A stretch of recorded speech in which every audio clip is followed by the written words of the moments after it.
Hello, everyone, and welcome to another DPI Presents. I am so excited today to be here with Colin. And the great thing about it is we are both twins, but you know what? I'm going to allow her to introduce herself and let us know her passion for women founders. Welcome to our program today.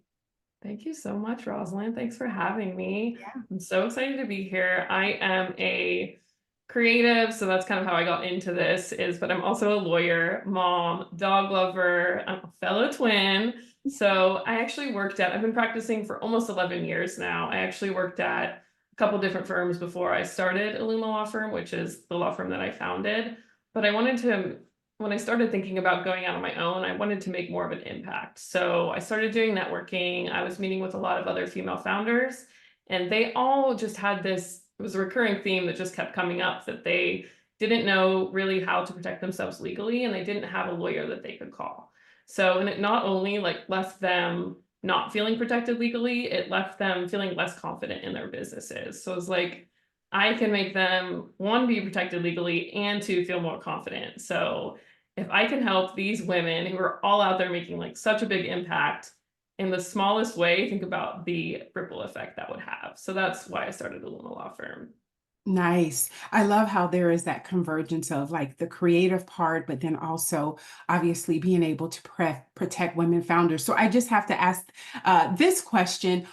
If there is someone who is a male founder, are they able to work with you as well? Yes, yes. So I work with a lot of female founders, but I also help male founders as well. So All right. So I definitely just wanted. something. I know it's a lot of marketing because I just I love founders, any founder, but it's just, there's a gap for female founders, but also male founders as well. So it's Absolutely. definitely, I just education wanted to there. make sure I asked, and it is Yes, so good important question. for us to know what our target audience is. And obviously you have that niche, and absolutely every time I'm on your social media, it is very clear who you are passionate about and who you are providing impact. So the question that I have is, what is the right timing in a business for a business owner to seek out legal counsel? And so a lot of people might not like this answer, but it is usually before you even start the business. Just even establishing the contact with a lawyer that connects with you well, that you like to work with, and can give you that guidance just from the startup of your company. And then you get, those pieces put into place, and then you have someone who can help you throughout the entire process of your business. So that way you're protected, you're protected, and you're not, there's so many different regulations with the internet, websites, just state, federal regulations that you could be not complying with. And a lot of those have really steep fines, or even some, like the Corporate Transparency Act has some, which is newly enacted, but has some potential criminal penalties as well. Yeah, So it's good. Definitely, you need to have legal counsel right from the very beginning. Thank you for saying that, because I think many times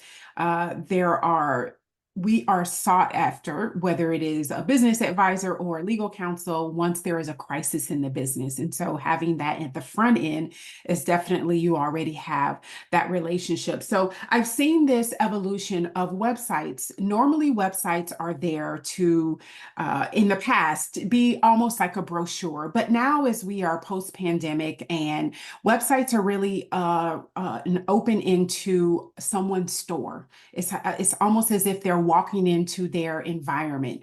So talk to our audience about what are some of the disclaimers, policies that you should have on your website.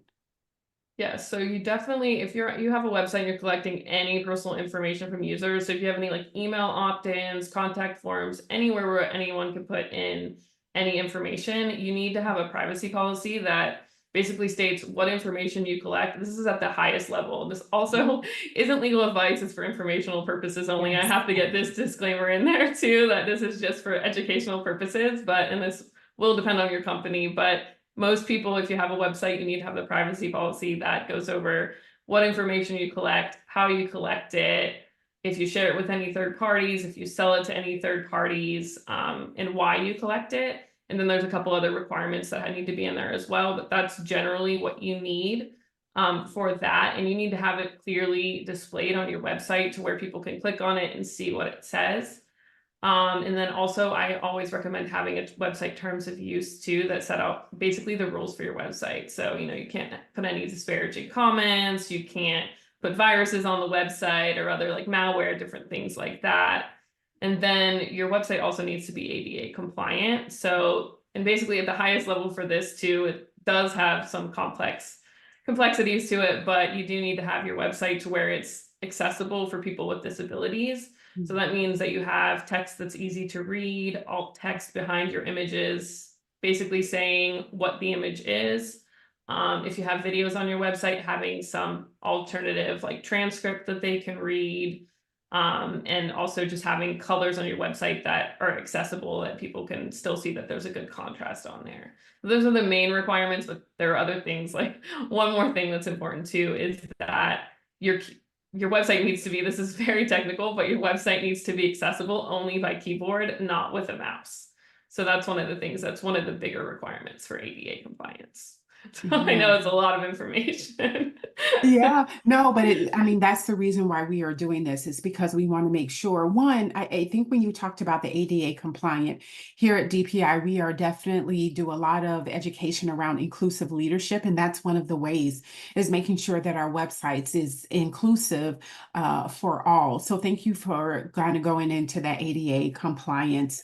So let's switch subjects because there's so many subjects that we can talk about. And I like the fact that we are one-on-one because I feel like if we would have had a huge webinar, there would have been questions where people would have asked specifically about them. You have to be like, this is educational purposes. Yeah. Yeah. And one thing about all of these practices too, not just the privacy policy and the ADA, but everything within legal also is very good for one, being a good person, making sure that you have these policies in place, but two, also just for customer service and just being that inclusive company, like you said. So Yeah. I agree. People need to know your policies are there. How do we interact and do business together? So let's switch subjects a little bit and talk about trademarks. I feel like this is a hot topic as well. Is like the timing, when, what exactly do we trademark in our business? Every time I have a new idea or a new coaching program I want to put out, do I trademark that? Help us kind of understand the when and the what in regards to trademarking. yeah, and again, that's why having an attorney from the beginning that you can call is just perfect because you just call them up every time you have an idea. But the short answer here is as soon as possible. So usually you want to do it like, especially, it depends on your brand and your strategy and how like brand forward you are. So if you have like a brand name that you don't really use, like that's just kind of your business name, you don't necessarily need to trademark. But if you do have a brand that you're building up, that you're spending money on, that you're using for your brand recognition, you want to make sure that before you use it, that you actually you want to hire an attorney to conduct a comprehensive trademark search, just to make sure that one, it's available for you to use, and two, that you're not infringing on someone else's mark. So, because if you are infringing on someone's mark, you could have, get a cease and desist letter, have either a forced rebrand or a trademark infringement lawsuit. And then two, the fact that your search will allow you to know whether your mark is available for registration. So I always recommend doing that as soon as reasonably possible. If you can do it up front, that's the best practice. And then registering it as well so that you're protected and that you know that any money, time, or energy that you're investing into your brand is actually, not going to be thrown off by someone coming in saying, hey, we own this brand, you have to rebrand. So Okay. Yeah, I like the fact that you said we can make sure you hire an attorney so that you're able to do this full search. I think sometimes people will say, okay, I can just, go on the United States Trademark Patent Office, USTPO, and put in for my trademark, and that's all I need to do. But that isn't a holistic view of what you need to do. Is that right, Colin? exactly. And it's not the most like exhaustive search. And a lot of people think too, oh, I can search Google and see. And a lot of it too is not understanding what you can, like actually understanding the intricacies of trademark law. So there's different things and different arguments you can make. And when the attorney runs the comprehensive search, it also comes with an opinion letter that says, okay, well, there may be a mark that's similar, but it's not exactly what you're doing. So you may be able to use it. And then it kind of goes through that analysis as well. So you can have a real talk with the attorney who could be like, yes, you can go forward with your application, or no, maybe you should choose another mark. So Good. Thank yeah. you. Thank you for that clarification.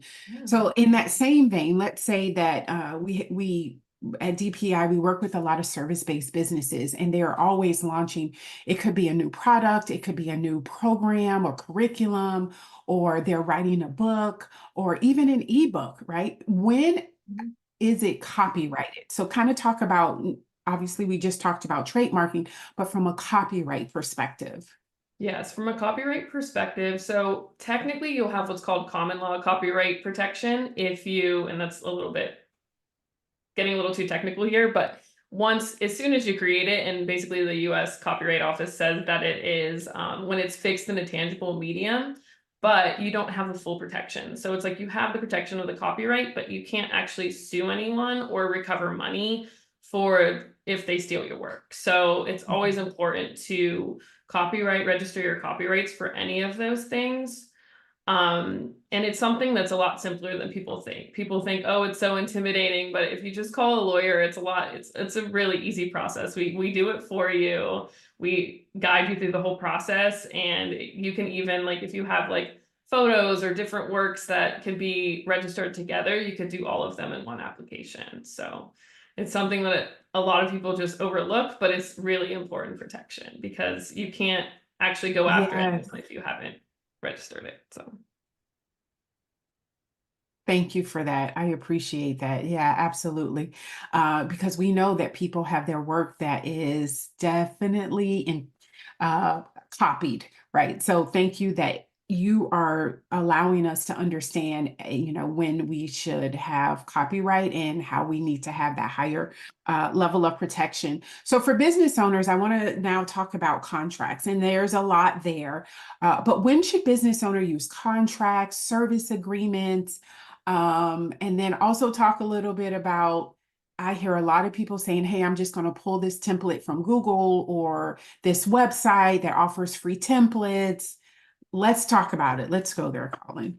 yeah. So contracts are so important. It's one of the most important things you need to have as soon as you're working with clients. And really any business transaction that you're entering into needs to have a contract that's like clear, specific, and easy to understand. And both parties or all of the parties signing it need to have an understanding of what everything is. And again, it's another customer service thing too, that if you have everything specifically listed out, it's there. And then if there are any disputes, you just go back to the contract, and it also prevents the like lawsuits and things like that. So, and there's so many different strategies you can employ with your contracts to make sure that you're protected and your clients are protected as well.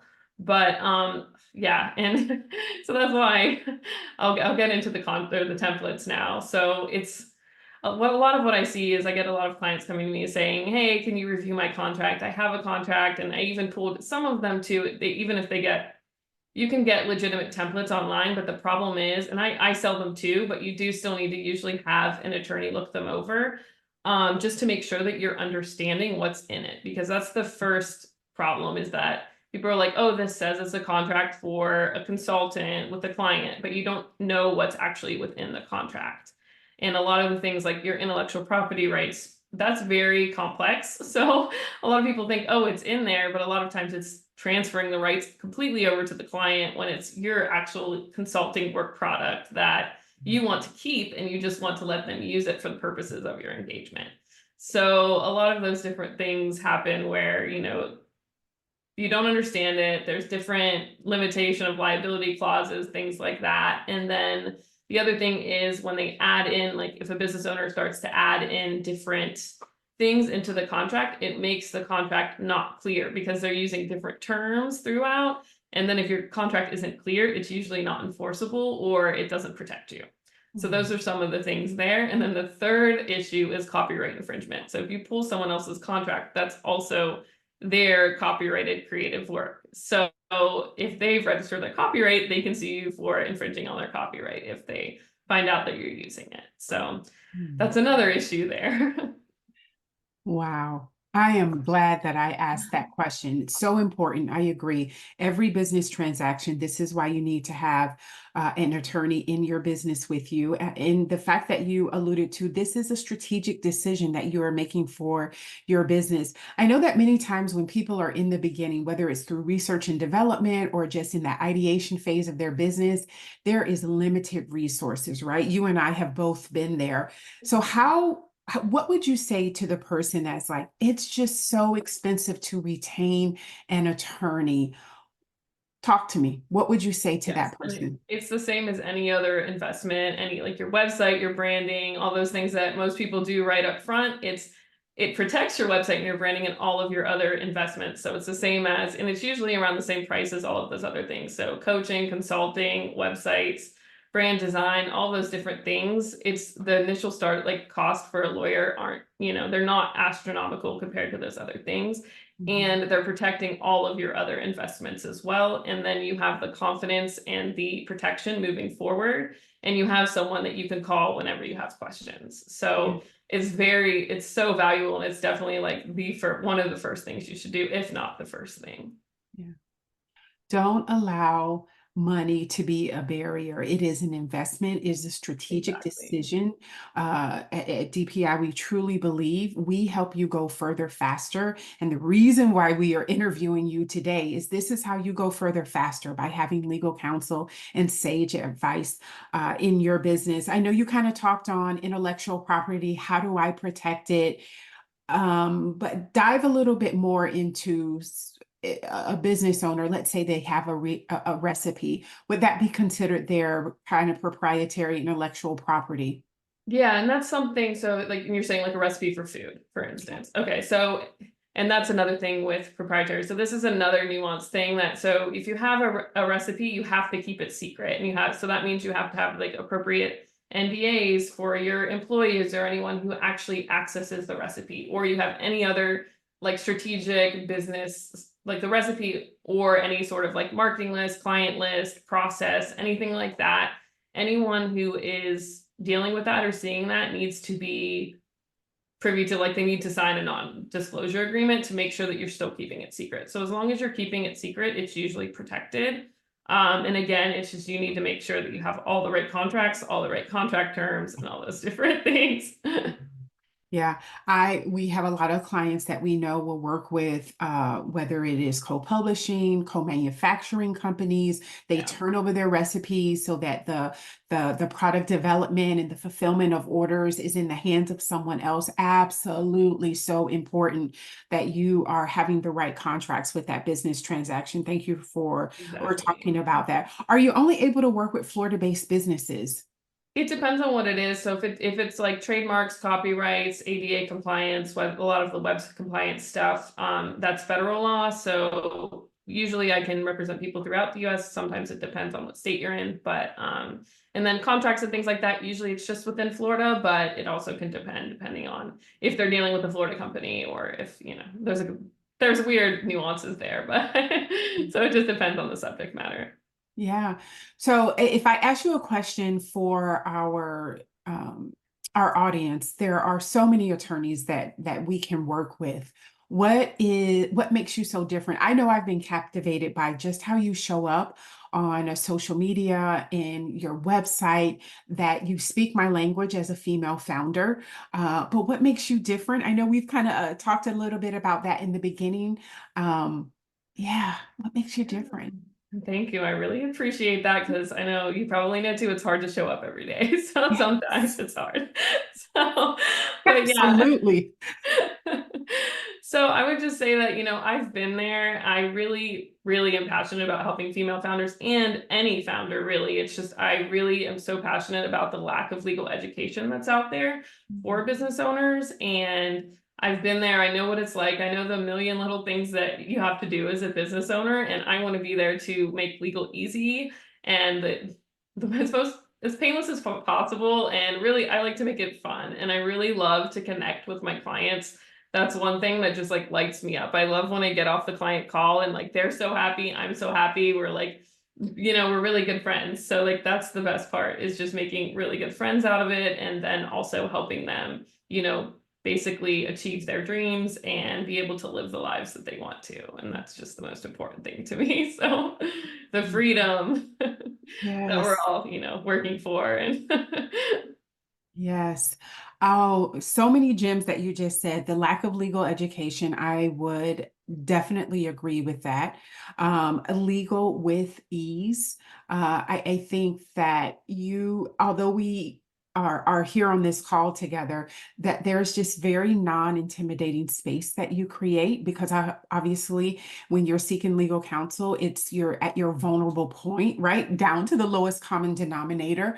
And so thank you for providing those safe, bold spaces for founders to show up and know that someone's not judging them for what they don't know, that you're helping fill that gap for them. I appreciate that. Yeah. yes, thank you. I appreciate you saying that. Yeah. So how can our viewers reach you, right? I feel like there's going to be these, founders out there like, oh my goodness, I put this off for too long. I'm doing it different in 2024. How can we reach you? And talk a little bit about that new ebook that's been released.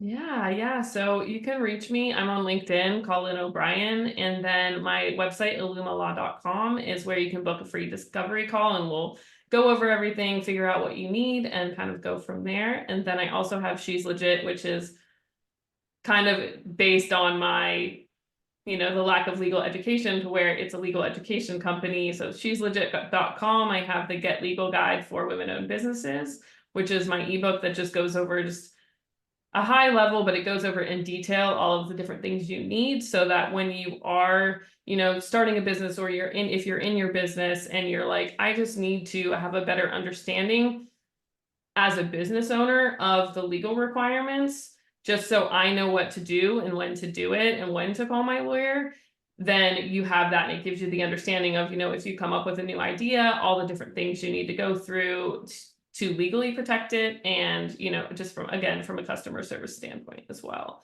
And I also go through different things like negotiation tactics as well, because a lot of people don't understand, don't really realize that, if you are negotiating with like a big company, for instance, you can usually negotiate that. Some of them are going to give you pushback, but if you're a consultant and you have expertise and they want to hire you, remember that you're the one they want to hire you. So there are different things that you can argue, or not necessarily argue, just negotiate. So, and sometimes that's one thing too that I do want to get into, because I've seen it happen a lot where my clients will come to me and be like, or newer clients will come to me and be like, hey, I signed this contract with this big company and they say that they own all my intellectual property now. And so that's one thing where watch out for those clauses and make sure that you have a lawyer, review them before you actually sign those big contracts. Again, the investment is a strategic decision. Thank you for sharing all of that. It has been such a pleasure to have you on today. So for our audience, there's a lot of information that has been provided. I will have all of her contact information below so that you are able to get in contact with her.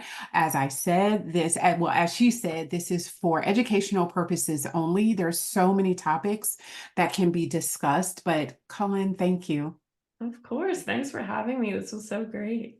Yeah. Have a wonderful day, morning, afternoon, or evening. Thanks. You too.